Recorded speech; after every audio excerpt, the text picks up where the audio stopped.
আসসালামু আলাইকুম, this is আমির। কিছু মনে করবেন না, এটা হলো আমার ভিডিওর ডায়লগ।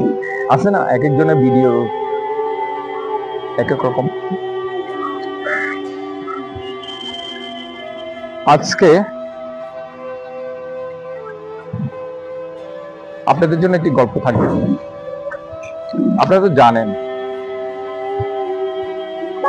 প্রতিদিন নতুন নতুন গল্প নিয়ে আপনাদের মাঝে হাসবে।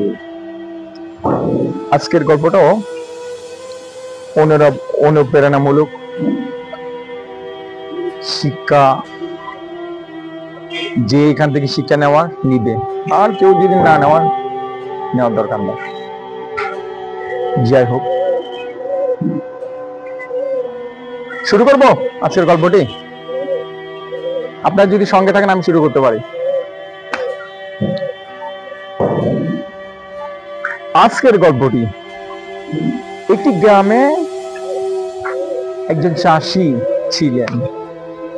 তার ছিল 4 জন ছেলে মেয়েগুলো অলস ছিল, কাজ কাম তেমন একটা করতো না। সারাদিন একে অন্যর সাথে শুধু ঝগড়া করে বেড়াতো। তো চাষি একদিন কি করলো, তাদের 4 জনকে ডাকলো এবং 4 জন 4টি লাঠি জোগাড় করলো চাষি, এবং 4টি লাঠি একসাথে একজনকে দিল আর বলল ভাঙো। তাদের সন্তানেরা 4 জনই চেষ্টা করলো একসাথে 4টা লাঠি ভাঙতে পারলো না।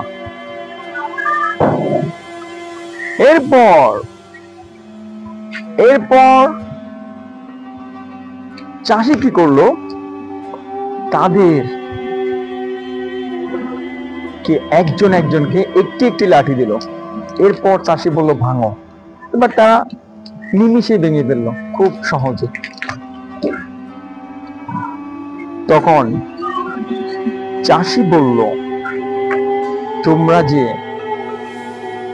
একে অন্যের সাথে ঝগড়া করো,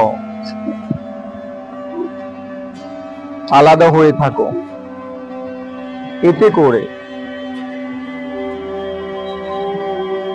তোমাদের শত্রুরা একে একে তোমাদেরকে মেরে ফেলতে পারবে।